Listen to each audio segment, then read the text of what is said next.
una frase que se escucha con frecuencia que dice Aisan之后无中国. Significa que después de Aisan no hubo más China. Aisan significa la batalla naval de Aisan, que marcó el fin de la dinastía Song y el comienzo de la dinastía Yuan de los mongoles. En el año 1279, Lu Xiufu cargó al pequeño emperador, tirándose al mar, suicidándose. Muchos de los seguidores, muchas de las personas de la dinastía Song se tiraron al mar en ese día. 7 días después hubieron más de 100.000 cuerpos flotando en el mar. Los mongoles entonces tomaron el mando de China y esto marcó lo que algunos llamaron el corte de la China. O sea que después de eso no hubo una China, pero no es que no hubo una China física. China siguió estando, pero como que la cultura y la dignidad, el orgullo, el desarrollo cultural de China ya se cortó ahí. Ya no hubo una China digna, una China orgullosa.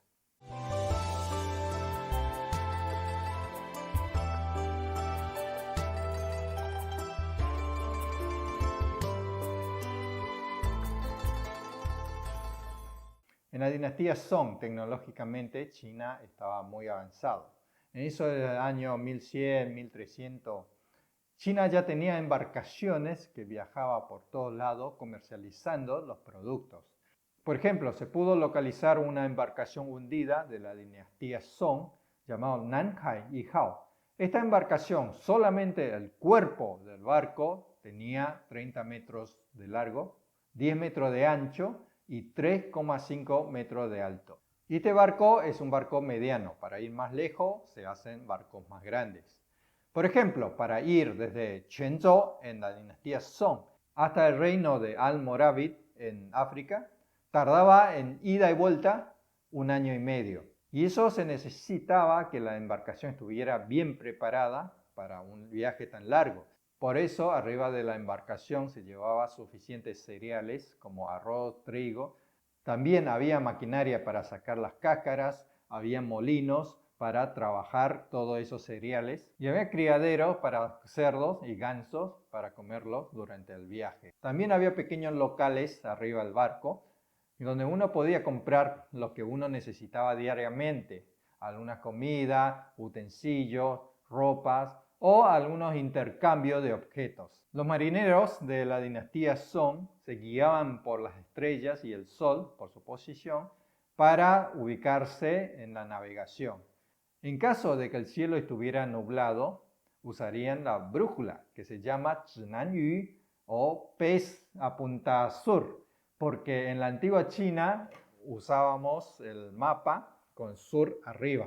Por esa razón, la brújula en China se llama Zhinanzhen, aguja a punta sur, literalmente. Según las anotaciones recuperadas, algunos marineros experimentados hasta podían ubicarse por el olor. Ponían una cuerda con gancho para hundirse al lodo del fondo del mar y cuando sacaba con el olor de ese lodo, más o menos se ubicaban en qué zona estaban. También el comercio estaba muy avanzado en esa época. Se podía decir que toda la parte del comercio de Asia estaba controlado por China. También en esa época China ya hacía OEM. Eso significa fabricar las cosas de acuerdo a las necesidades del cliente. Como hoy, Apple diseña iPhone, pero Apple no fabrica iPhone. Le da a los fabricantes OEMs para que fabriquen y ellos ponen su marca. Por ejemplo, los árabes les gustaban los diseños más cuadraditos, a diferencia de los chinos, que nos gustan más los curvos. Y también les gustaban la cerámica china, por lo tanto, encargaron a China que fabricaran las pavas de acuerdo a su diseño. Dentro de la embarcación se encontraron piezas semiterminadas de joyas, donde se dejaban lugar para poner las piedras preciosas. Hay joyas donde se podía poner varias piedras preciosas y una de ellas estaba ocupada por una perla. En ese momento, China no había producción de piedras preciosas. Todas las piedras preciosas venían de Sri Lanka. China tenía producción solo de perlas. Por lo tanto, esas joyas eran vendidas al exterior. Cuando pasaba la embarcación por Sri Lanka, ahí le encastraban las piedras preciosas. Comercialmente, China fue una potencia en esa época. ¿Qué pasaba socialmente? Hoy tenemos muchas imágenes de los chinos arrodillándose, no solamente por las películas donde uno ve al emperador hay que arrodillar, ve a los funcionarios del gobierno hay que arrodillar, ve al superior hay que arrodillarse. Hasta el día de hoy hay actos de arrodillarse para reclamar algo, para como obtener mayor énfasis en algo. Pero los chinos no fuimos siempre de andar arrodillándose. Los chinos en la dinastía Song, cuando veían al emperador, aunque sea un civil, una persona normal, no necesitaba arrodillarse. Ni hablar de los funcionarios viendo a sus superiores, no hacían falta de arrodillar. Según las anotaciones, solamente en fiestas importantes, por ejemplo Año Nuevo, todos los subordinados del emperador arrodillaban una y otra vez, pero era más como un baile, un festejo. Aparte de esas una o dos festividades por año, los funcionarios para ver al emperador simplemente se saludaban con un saludo de mano cruzada. Tenemos relatos, novelas donde el civil ve al funcionario o donde el funcionario ve al emperador, necesitaban arrodillarse. Eso no es cierto. La obligación de arrodillarse para ver al emperador, a los superiores, eso empezó con los mongoles en la dinastía Yuan, que los de nivel más bajo necesitaban contestar en forma arrodillada a sus superiores. Y eso cuando teóricamente en la dinastía Ming, Zhu Yuanzhang expulsó a los mongoles recuperando la China, Zhonghua, siguió empleando esta costumbre e implementó también que no solamente cuando informa superior necesita estar arrodillado, sino que cuando escucha las indicaciones del superior también tenía que estar arrodillado. Y eso en la dinastía Qing, cuando entraron los manchúes, se volvió totalmente exagerado. Al ver al emperador necesitaban san cui jiu ko, o sea, 3 arrodilladas, 9 golpes de cabeza. La cabeza tenía que tocar el piso, golpear el piso. Se arrodilla una vez, 3 veces, se arrodilla segunda vez, 3 veces y tercera vez, 3 veces. Llegó al tal extremo que la mayoría de los funcionarios llevaban rodilleras porque tenían que arrodillarse constantemente cada vez que veía a un superior o cada vez que veía al emperador o la esposa del emperador, entonces tenían que arrodillarse. Muchas veces el piso era muy macizo, entonces no producía el sonido. Y llega al extremo donde creían que mientras más sonido producía el golpe de tu frente, más legal era. Por lo tanto, muchos de los funcionarios sobornaban a los eunucos para ver qué parte era más vacío, qué parte tenía más resonancia, donde producía más sonido, y se arrodillaban, se acercaban a ese lugar para golpearse y dar más sonido. Vimos muchas películas donde se mostraba gente de la dinastía Song arrodillándose a los funcionarios, arrodillándose al emperador. También se muestra gente de dinastía Tang, de dinastía Han arrodillándose, que en realidad eso no es cierto. Eso pasó porque muchas de las novelas en las cuales se basan esas películas son escritas por gente de la dinastía Ming, de la dinastía Qing, donde se basan en su propia experiencia para ir a relatar algo. En la dinastía Song, cuando un civil veía al funcionario, solamente necesitaba parado, no necesitaba arrodillarse. Hasta en los juicios, el acusado estaba parado, no hacía falta arrodillarse como en las películas. Un pintor de la dinastía Qing tenía obras donde mostraban las diferentes reinas de la diferente dinastía. Bueno, digo reina porque no sé cómo se llaman acá a la esposa del emperador. Emperatriz, pero no es una emperatriz, sino es la esposa del emperador. No sé cómo se llama. Digo reina, ustedes escuchen. En una de las obras, ofreciendo cereal a la reina, a una reina de la dinastía Song, acá se ve que la sirvienta la ofrece arrodillada. Pero en una pintura de la dinastía Song, se ve que está ofreciendo las cosas, pero parada.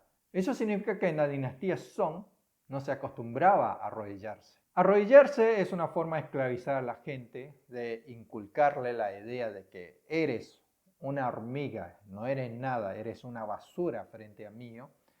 Y eso se usó lamentablemente en la China para poder controlar a la gente, para poder controlar y esclavizar a la gente. En las anotaciones de la dinastía Qing, cuando un intendente entra a supervisar, todos los funcionarios del lugar, varios cientos de personas, tenían que venir a recibirlo arrodillado.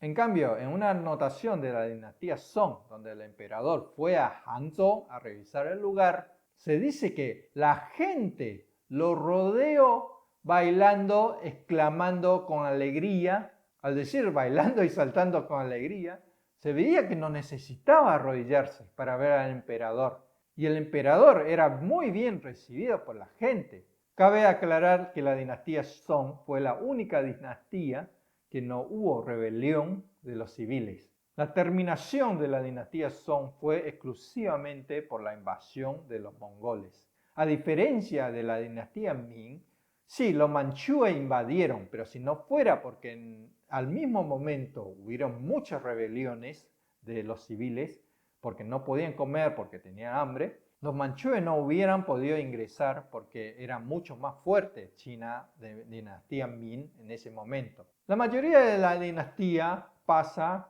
con el tiempo, los emperadores empiezan a despreocuparse porque están muy alejados de la realidad, empiezan a despreocuparse de los civiles tienen hambre, empiezan a rebelarse.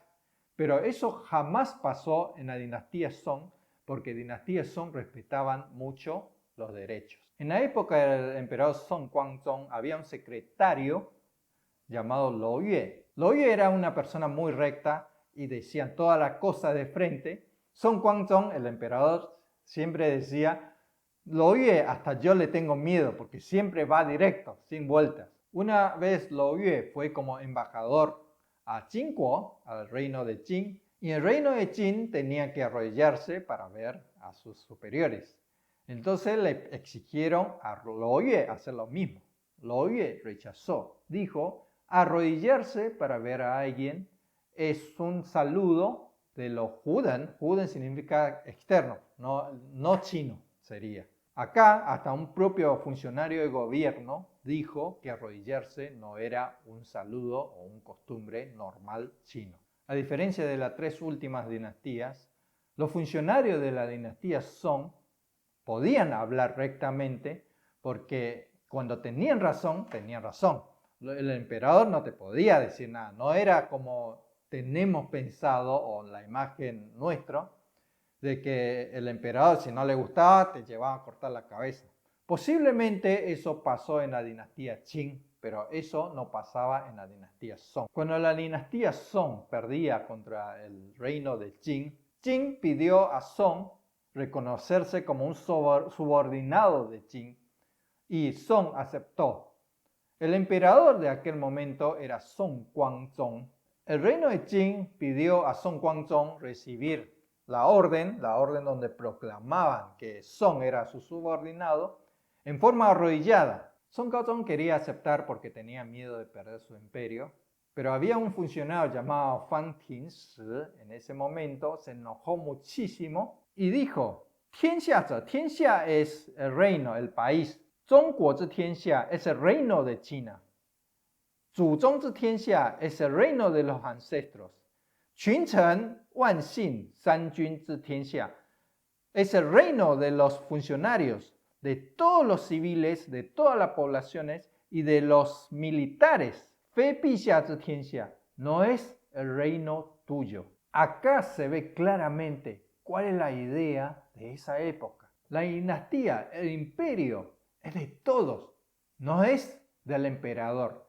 Eso a diferencia de que luego dinastía Qing, la dinastía es mío, del emperador, y hacían lo que querían, derrochaban, así cortaban la cabeza y hacían lo que les gustaba. En la dinastía Han y la dinastía Tang, en la dinastía anterior, también varias veces hubieron anotaciones donde los funcionarios salían a decir, a atajar o a impedir que el emperador hiciera algo diciendo que el país no es tuyo. El reino, el imperio es de todos. El primer emperador de la dinastía Song, Zhao Kuan-yin, donde muchos de los estilos hoy en día se atribuye la creación a este emperador, pasaba por el jardín un día y vio a su hija, la princesa, vestida con un vestido muy hermoso, muy trabajado, muy elegante y obviamente muy costoso. Zhao Kuan-yin se enojó mucho. Dijo, ¿quién te permitió dar tal lujo? Quítate esa ropa. Así le dijo. La princesa le dijo, pero padre, tú eres rico, ¿por qué no aprovechas y disfrutas más si tienes tanta riqueza? Zhao Kuan-yin le contestó, yo tengo suficiente riqueza para envolver todo el palacio de oro, pero esa riqueza no es mía. Yo simplemente la estoy administrando. Esa riqueza pertenece al pueblo. Esa era la idea de los emperadores de la dinastía Song. Y este concepto era muy popular, era muy común en esa época porque por las anotaciones, muchos de los funcionarios y muchos de los emperadores han dicho lo mismo. A Song Ningzhong no le gustaba Zhu Xi, un funcionario que siempre le hacía la contra, no le dejaba hacer las cosas como él quería y quería despedirlo. Escribió una nota, despidan a esta persona. Y los funcionarios le devolvieron.